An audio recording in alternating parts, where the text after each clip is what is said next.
Hey everyone, I know no one's on yet, so I'll just wait a few minutes before we get started here so that anyone who wants to attend can have a chance to jump on.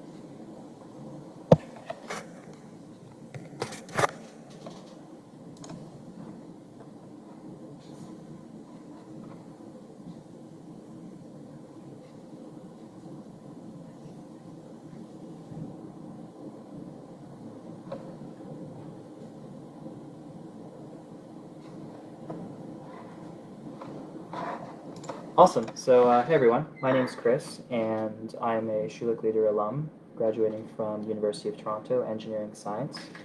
I had a major in robotics, and I'm now currently researching in machine learning at the Vector Institute, which is affiliated with the University of Toronto. And I'll be shortly joining Google as a researcher there as a part of the AI residency.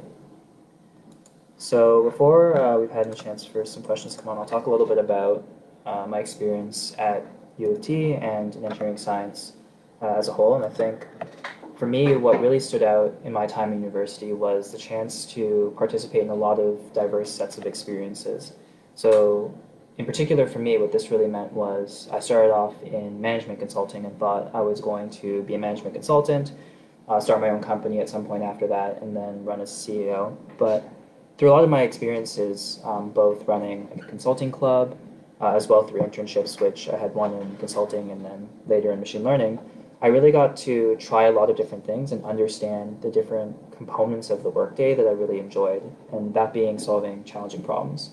So that really fits the bill for a consultant, but as I then got a chance to do machine learning research, I found that it can actually be something that you really achieve from the research experience as well. And then I kind of fell in love with it, and here we are now. And I think the number one thing I would recommend for anyone currently in their university experience and who's looking to figure out what they want to do or may think that they already know what they want to do, trying new things is definitely the number one thing I would recommend, because you can very easily get tunnel vision and think you know what you want to do, as in my case it was management consulting. But until you try new things, you'll never know what you're missing out on. And so that really, the big pivot point for me was when I joined my PUI at Intel instead of going to a consultancy job. And sorry, as I got the chance to do research there and experience what software engineering, and research as a whole were all about, I really found that this was something I could really enjoy, and hence why I've continued down that pathway now.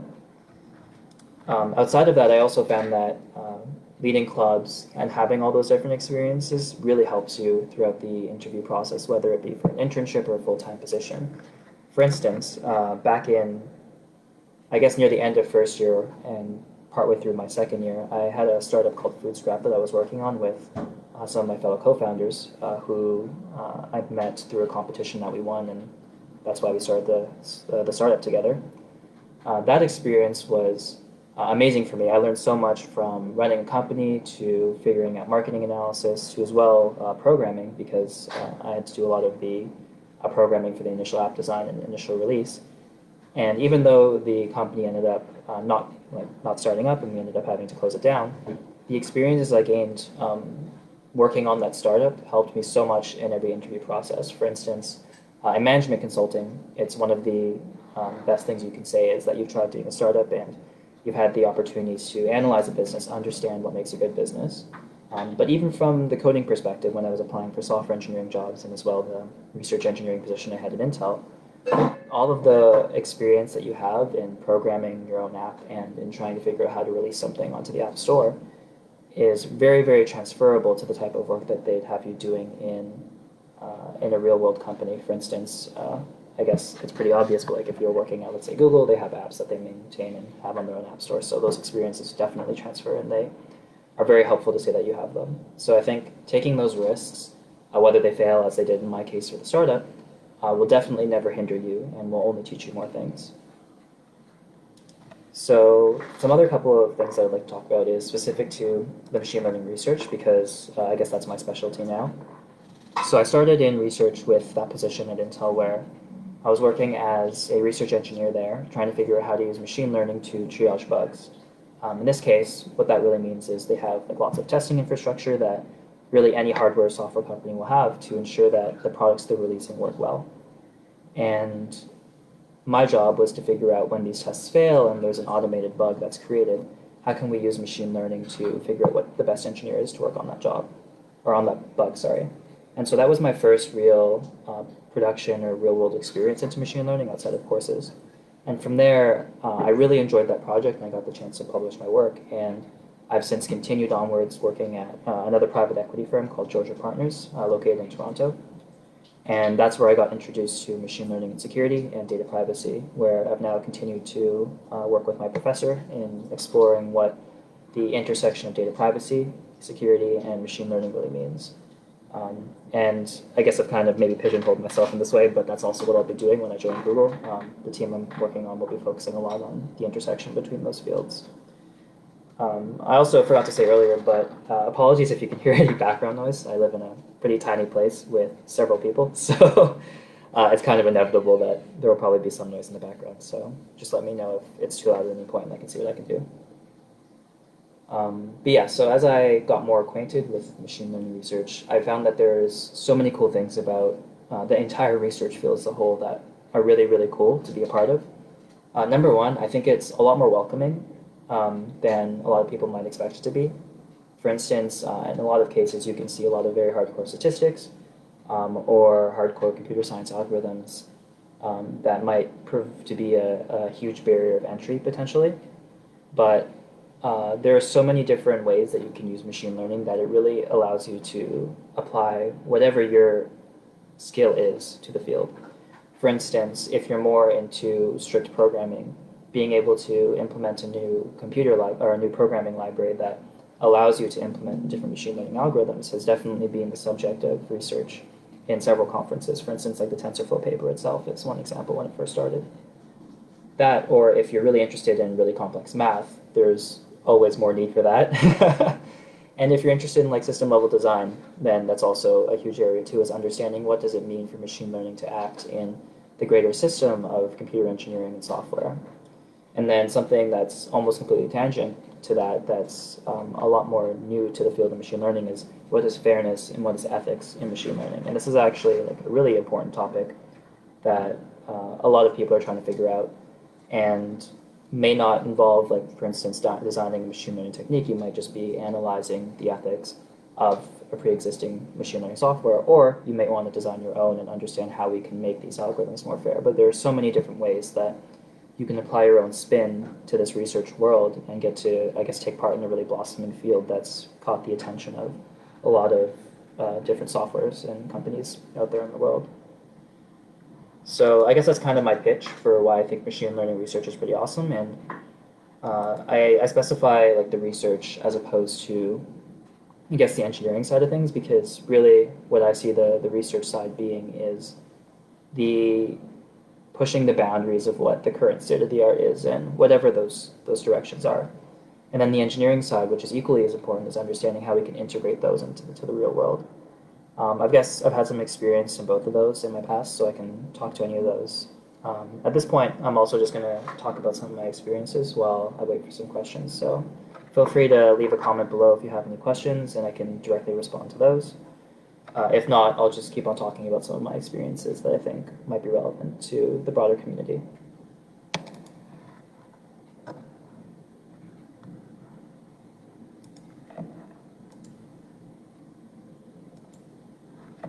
So I think while waiting, I think the number one experience in my undergrad that really helped propel me into the research world, and I think is something everyone should do if you're looking to pursue that pathway, is an undergraduate thesis.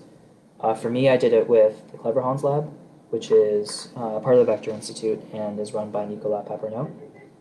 And I guess, as I've said a couple times, it's researching the intersection of data privacy, security, and machine learning.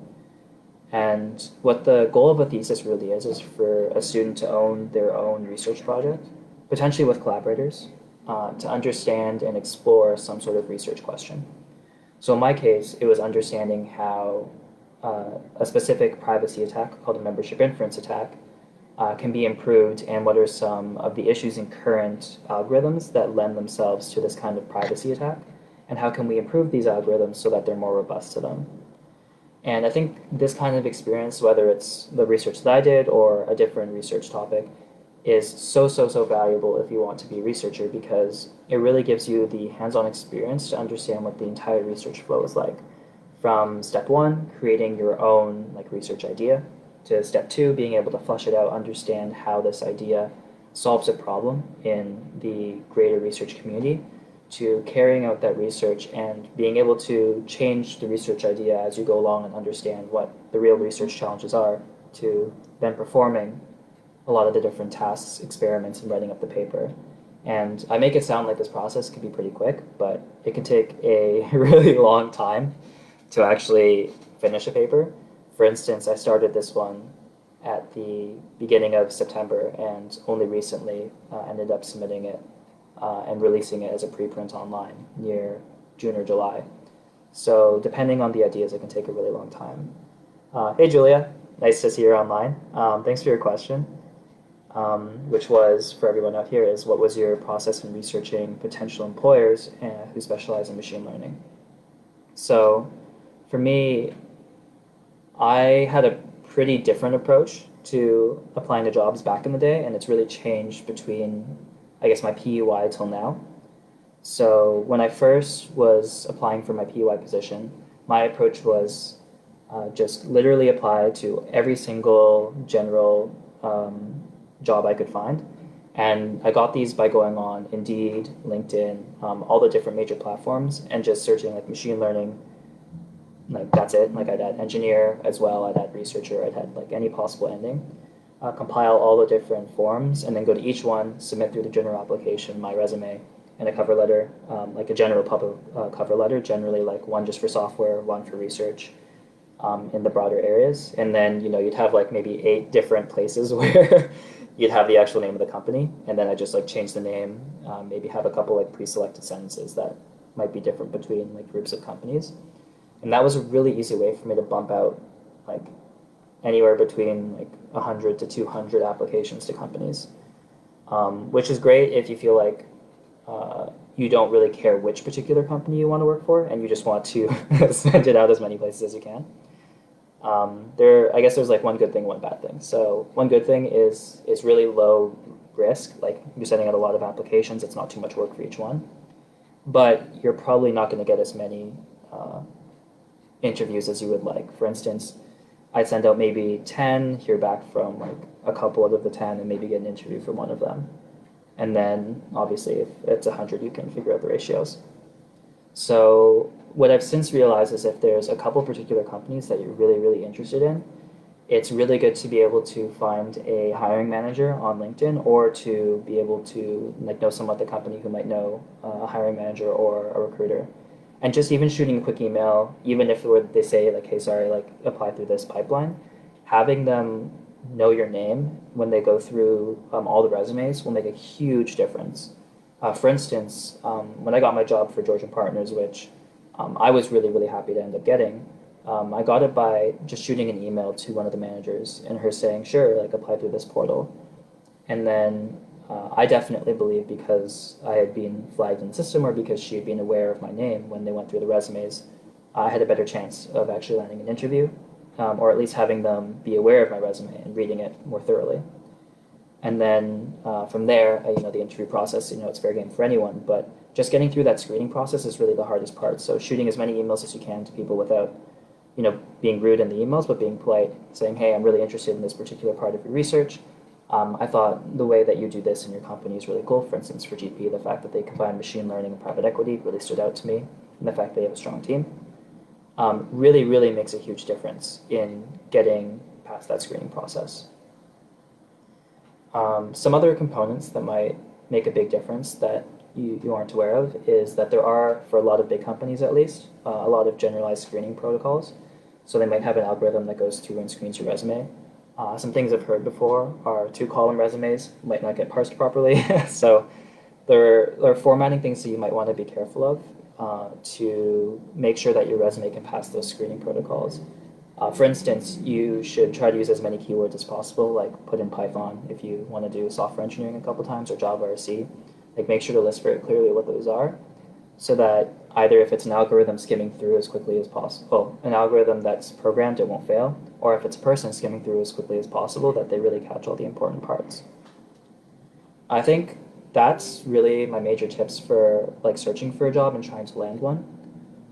So just to summarize, I mean, be number one, I go on like all of those generalized platforms like Indeed, Workspace, and those are a really good way to get a broader sense of the positions that you might be available for. Then two, you can either send out a lot of generalized applications to the jobs that you don't care as much about, I guess 2A, and then B, potentially send a quick email to someone that works at the company just to get them to notice your name. And then C, when you're designing your resumes, make sure that as you go through them, you're aware of what the formatting needs to look like so they can pass through a parser or catch the eye of a recruiter. And a great way to make sure this works is to like send it to a friend and just get them to give you some quick feedback. I know I do that before every single job I apply to. Hey Danny, and thanks for your question. So Danny's question was, has your perspective on the engineering field, or even just software and ML, changed from when you started university? Through all of your research and internship experiences, you probably have a few lessons you learned that could help some of the younger SLs.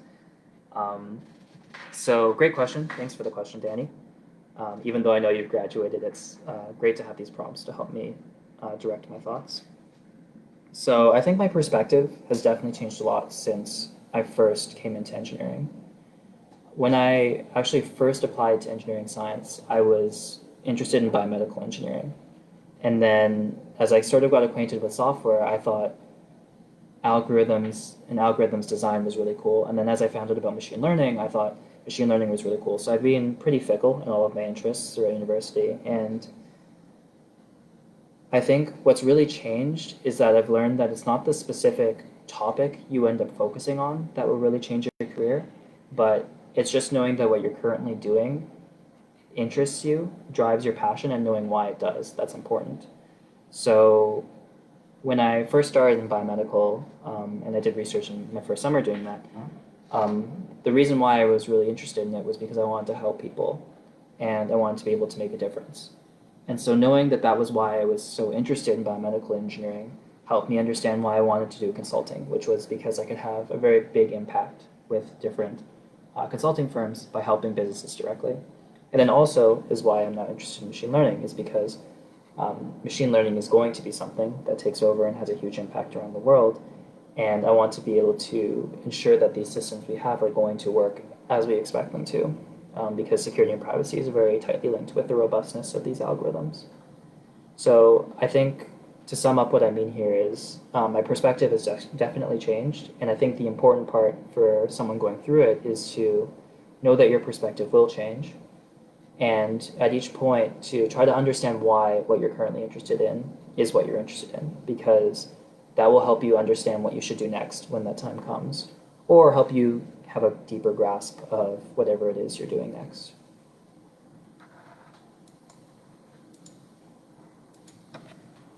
So just some other things I'll talk about then after these questions. And Julie and Daniel, let me know if there are any follow-ups that you think I didn't particularly touch on, or if there are any things that I could talk about more. But one thing I'll talk about now for the next little bit is my career path. So I basically started doing a summer research experience back in my first year in biomedical engineering. Then I had an internship in consulting, followed by 2 research engineering-esque roles at different companies. And now I've kind of transitioned into public research, so working for U of T and the Vector Institute as a researcher.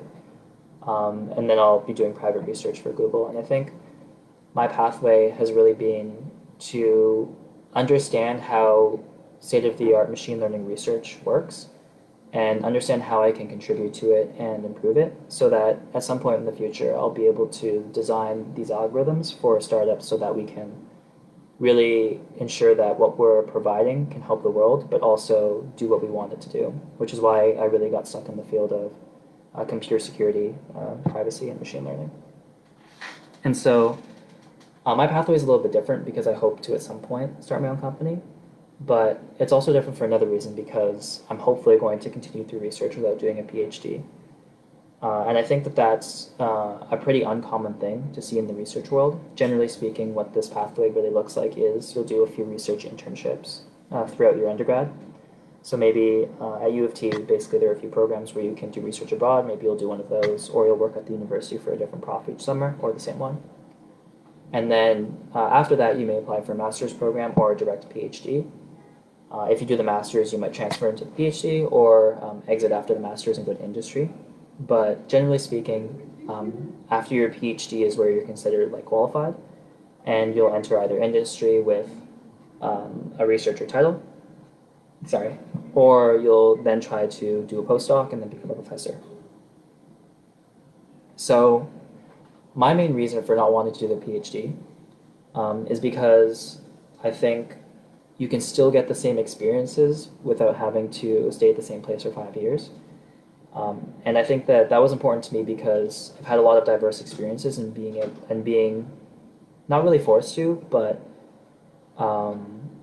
having it harder to leave and being enrolled in a program that's 5 years long again was a little difficult for me after coming out of engineering, and I'd like to have more flexibility than that. So when I had the opportunity to join Google, I thought that that was a really cool path to be able to explore what research might look like without having to do that 5-year degree. Especially because a lot of what I've heard from PhDs can sometimes be pretty scary, being that like you work very long hours and your pay, obviously isn't as good as if you were to go to industry.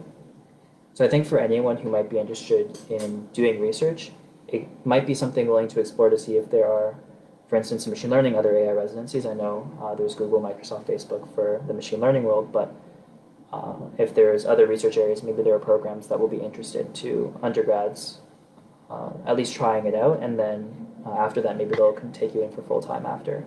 So that could be one pathway for someone who's interested in pursuing this without doing it.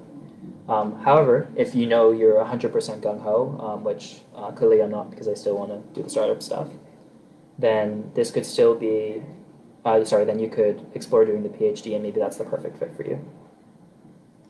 Hi, Aditi. I hope I'm pronouncing your name right. Your question, thank you so much for it. It's, do you have any advice for applying for and taking on roles that demand a technical skill set when you don't have prior job or research experience? For sure. I think that actually kind of fits the bill every single time I've landed something because when I first started working at Intel, really the only experience I had was like 1 or 2 courses in machine learning. And outside of that, very little expertise. And I think the major thing that you can do when you don't have direct experience, especially direct work experience prior, is to show how what you've currently done and what you've done in your past is really related to that research field. That's number 1. Number 2 is to show off your own passion for it. And number 3 is show off what you're willing to do once you get there to make sure that you can succeed. So to go down number 1, like what you've previously or currently done that might relate to the role, there are so many things that you can do to show that you have transferable skill sets. Completely outside of the technical domain, you can always sell your non-technical skill sets, which are actually a lot more valuable to companies than you would believe. So for instance, when I was trying to sell for me doing the machine learning project, a lot of what I sold was my ability to manage a product overall, and to manage a long-term project, stick it through, and bring something from completion to finish. And that really resonated with the manager at that time because in her eyes, it didn't matter if I had done research before. What mattered if I had the grit to stick it through and if I'd had the experience to develop the abilities to manage a product, because that's what it was about. And so that helped me land that. And then that also ties to point 2, which is like your passion for it overall, because I had talked so much about like my interest in machine learning to her, she was much more willing to believe that I would be able to pull this together because I was interested. Sorry, I'm just having my roommates come through right now. And then the third major part is to talk about what you're willing to do. If you can showcase that there are things that you are already seeking out to do, for instance, taking an online course, or you plan to take a course that will help further your knowledge and help you succeed, that's definitely something that they'll be very happy to hear. Or if you've already thought about the projects that might be going on and you're saying, hey, these are some things I think could be of great use to the company. For instance, what if you had developed this add-on for your online web service or whatever it may be? That's showing that you have a forethinking that a lot of people honestly don't have on the job. So that's already a huge bonus. So sorry, I kind of rambled on a bit, but basically you can segment it in one, what have you done in the past that's transferable, and there's so many ways you can solve that. Number two, show that you have the passion. And number three, show that you're forward thinking and apply that to their current products so that you can show that there's something you will bring for sure. I hope that answered your question, and please feel free to send a follow-up if it didn't. And especially if there's a particular role that you're looking to applying to or a type of industry, then I can definitely try to give more tailored feedback to that. But that's generally the process I used in my past. So transitioning back to what I was talking about previously then in the interim, which was the ideal career path for a researcher. There are really two pathways. Either you do the PhD and hopefully land a job, or if you don't do the PhD, I really, really recommend trying to search for roles in that area. And in my case, I was lucky with residencies that exist for machine learning, but maybe there are similar things for other fields. And those can very easily lead to full-time offers because you're a low-risk employee that's essentially, like in some cases, an intern, or in this case, like a fixed-term role that allows them to evaluate if your skills are really there.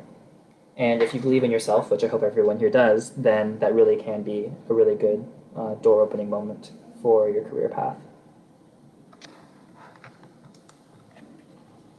Then I guess the next set of things I'll talk about is the set of mentorship, because I think mentorship is something I've definitely been very fortunate to have gotten throughout my undergraduate experience, and which has made a lot bigger of a difference when I've been open to it more. So I guess mentorship is best when you have a mentor who is really open to giving mentorship, is number one. And then number two is when you yourself are seeking it. So in the past, there have been times where, for instance, I was hoping that someone was able to give me mentorship, but they didn't have time. And I think that that's like immediately you shouldn't bother going to them for mentorship, because if they don't have time for you, then you're really going to be not learning anything from it. And if it's the other way around, I think that's the most troublesome part, because if you're not open to learning from someone, then that's learning that you could have gained, which you never did. So the way I like to try to see mentorship as is any person could be my mentor, and any feedback they give me is a mentorship experience. So for instance, a friend just commenting on, let's say, my webpage, or a fellow researcher having read one of my papers and giving me feedback. All of those experiences are things to learn, and I like to always try to see it with an open mind. But then to talk more specifically about direct one-on-one mentorship, my most recent experience with that has definitely been with the Clever Hans Lab and with my professor there, because he's been very, very open and generous in being able to provide one-on-one feedback. And so I think the best way to be able to acquire an experience where you have someone who's very willing to share their experiences is searching for people who might be in that position, tying back to that first point of someone who has time. So the way I evaluated that here is, I know Nicola, my professor, Nicola Paparlo, he's a relatively new professor with a smaller lab, so he would definitely have more time and more availability. And because he was, it was in his first year of starting his professorship, he would have to lean more on his ability to build a lab, and ergo get more mentorship, which would definitely work out in my favor. But if you're joining, say, a more experienced lab, then that kind of mentorship might not exist from the prof. And so it's really important to talk with lab mates and understand, like, what does the potential PhD person you're working with, what does their schedule look like? How available are they? How available is the prof? And so if you're not able to infer what that might look like, for instance, if it's not a newer lab where you might get the opportunity to have a bigger role, then it's really, really important, I'd say, in joining any role, but especially research, to understand what that culture is going to be like first.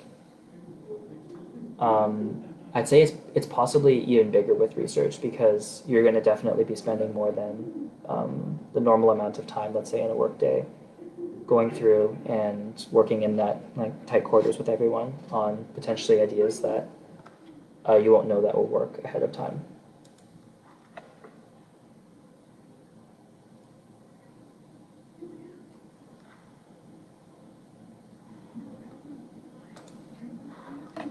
Awesome, so I'm just going to take a quick second here to grab some water because I forgot to get some ahead of time, but I'll be back in 15 seconds.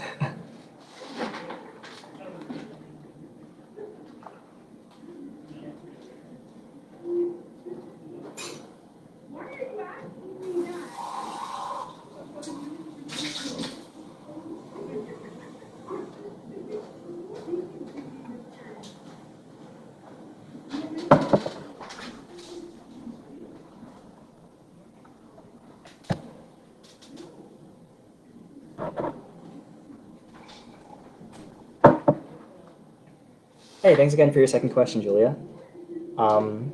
So her question is, while on the topic of mentorship, were there resources in undergrad that helped me find mentors? And do I have any tips on how to ask someone to be a mentor? So I think on resources to find mentors, I generally like to be very forward-looking. I didn't really go on any particular pages when I can think of, which isn't really a great answer. But I like to try to evaluate my current network of people and see if there is anyone that was friendly in that way or helpful in that way in general. And I think that looking at the people you currently know and already have a connection with is a really easy way to find someone who could help you out. For instance, I would say that my manager one of my two managers while I was at Intel, ended up being a much bigger mentor to me than I had ever expected because he had initially been very friendly to me in allowing me to take on that machine learning project. But as I grew closer with him, he really helped push and advocate my research within the company and enabling me to publish it outside the conference and enabling me to productize it within the company in a much larger scale than we had hoped initially. And so I think by always keeping that open mind and seeing like who's really on your side in whatever role it is, that's maybe an indirect mentorship opportunity that you could really benefit from a lot. But along the second lines of asking for someone to be a mentor, I think that, in my opinion, the best mentorship opportunities are the ones that you never had to ask for. So I see this is very paralleled to my thoughts on like connecting opportunities. For instance, like conferences dedicated to make connections between people. I think that those are very, in a sense, fake because a lot of people go in with the mindset of, hey, I want to meet people to connect with them.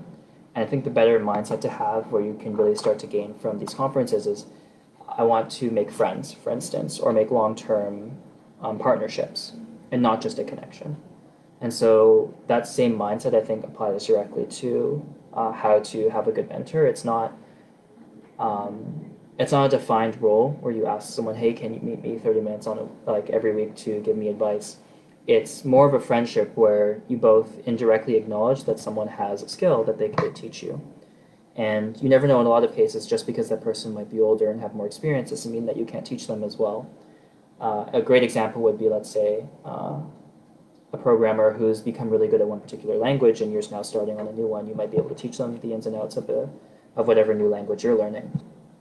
So I think by having that open mind in thinking of a relationship as like a two-way street and as a long-term partnership and rather just as like potentially a mentor or a connection and always acting in that way, then it'll help you really build a good, in this case, mentorship that will help you learn from it.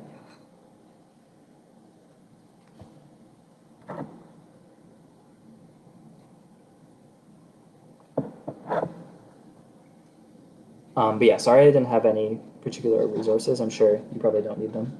But for those who might, I don't particularly know of any resources to find a mentor other than, like, let's say if you're interested in starting a company, then there are definitely a few accelerators within Toronto where you can get like a prescribed, in that case, like mentor for your company. And I can type those up really quickly. Those are like Next 36 and Entrepreneur First are two really great ones I've heard of.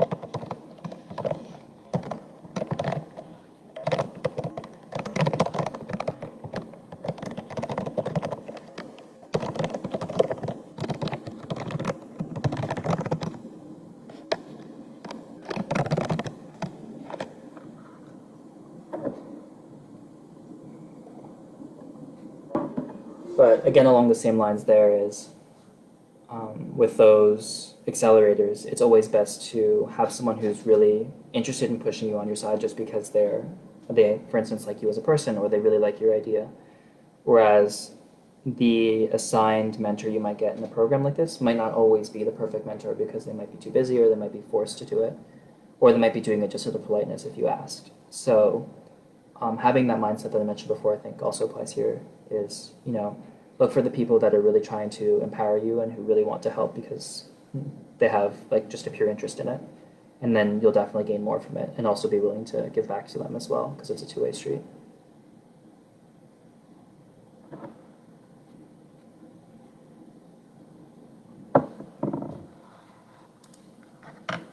So as we're coming, I guess, closer to the end of this session, I'll just wait in case there are any more questions for me, and then I can answer those directly.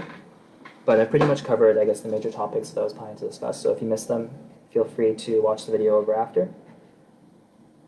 And then if not, feel free to ask a question now.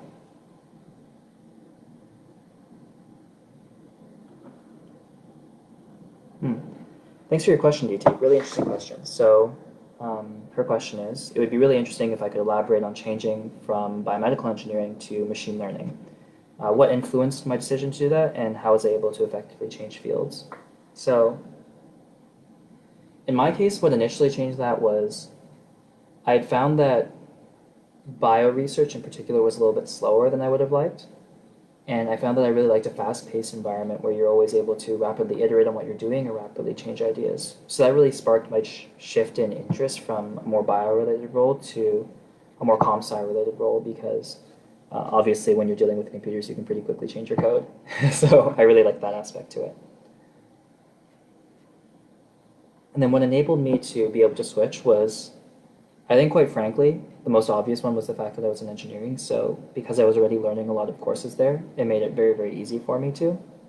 But assuming that I didn't have that initial background, I still think there are lots of resources available online. For instance, there are lots of like online coding courses for Python, from what I remember. And even then, if not, there will always be a coding course at your university that you should be allowed to enroll in. And if I wasn't in that position, I definitely would have either taken those online courses or enrolled in a few of them just to at least see if that was something I was interested in before considering maybe a switch into, let's say, a comp sci degree, if that was the pathway that I was really interested in. And I definitely know a few people who were actually in bio before who ended up switching to comp sci. Some of them doing the dual degrees and some of them, switching partway through. And because it was their interest that shifted, they really had no regrets in doing so. But specific to the machine learning, I think it's really, really nice that Coursera and a lot of other resources exist that have machine learning online courses available because they can give you a pretty comprehensive first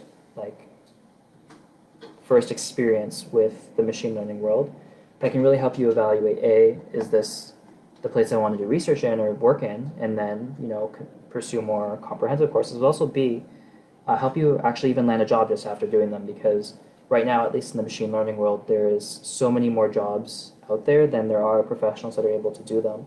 And so even just having a couple online courses and maybe a couple projects where you've applied them could be enough to help you get your first internship and transfer into there.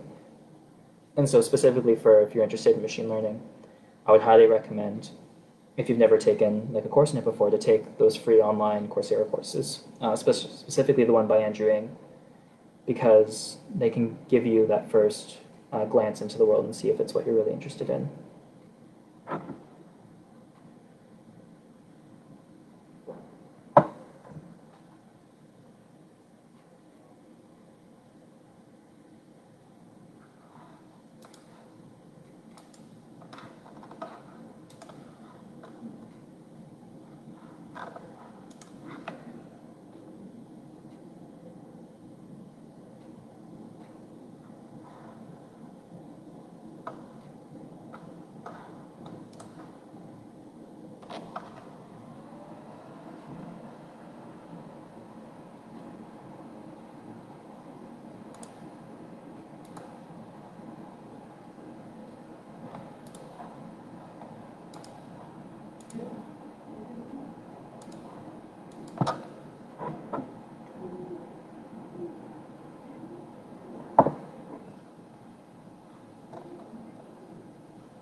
Cool, so I'll wait for 2 to 3 more minutes in case there are any more questions, and then if not, I'll probably close off the stream. But if you do have any questions, I recommend you ask them now, and I can definitely stay on a bit longer afterward if you have any questions.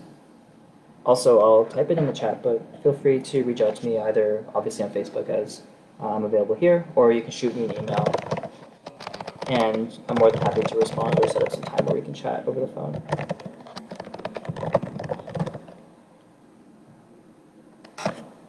So that's my email in the chat.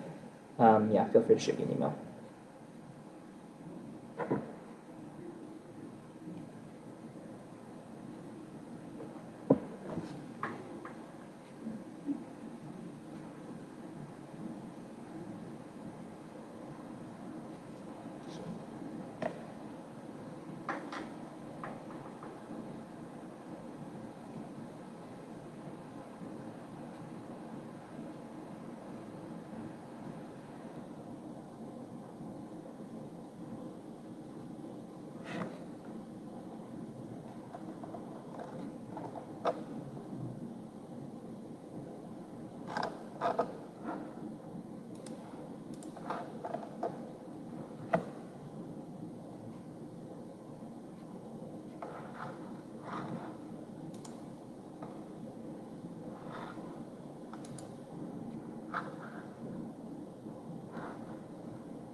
For those just joining, if you have any questions, feel free to ask now. I'm going to stay on for a couple more minutes.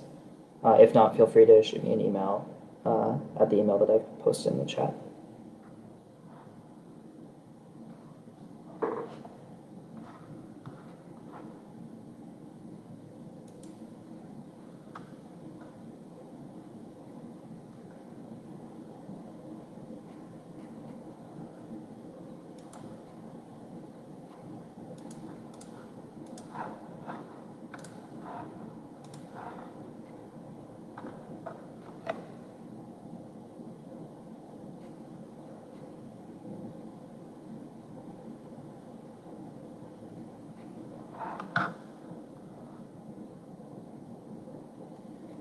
Awesome. Thanks everyone for attending. Thank you to the great questions from all those who asked them. And even for those that didn't, thank you for listening. I hope I managed to help out and provide some feedback. I just one final question from Julia. Thanks for it.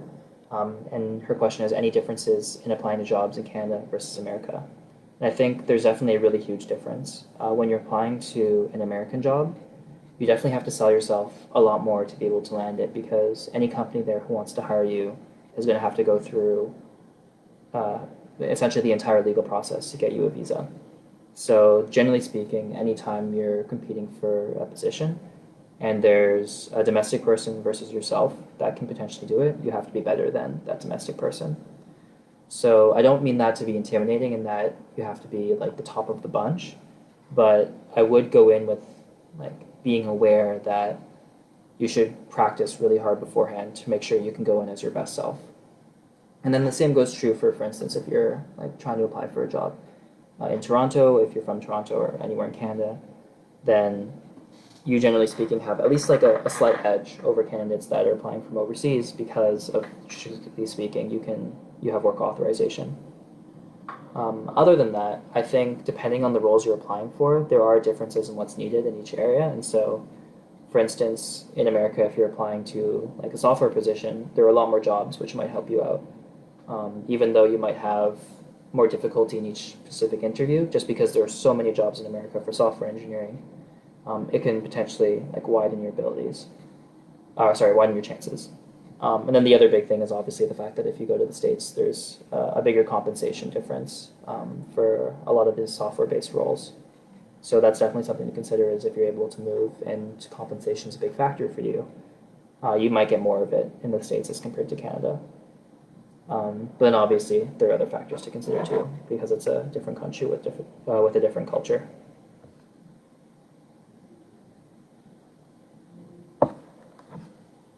I hope that answered the question, Julia, by the way, and please feel free to ping me if it didn't adequately answer it.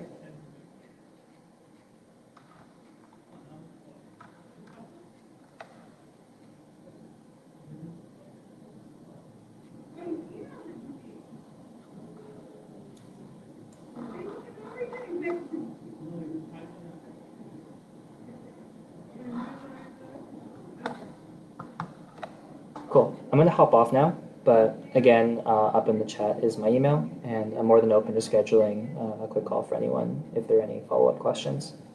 I hope everyone is staying safe and obviously wearing a mask, and I hope that you're still managing to get outside, have some fun, and get some exercise in there. So stay safe, take care, and thank you all for everyone who attended, watched, or asked a question. Cheers.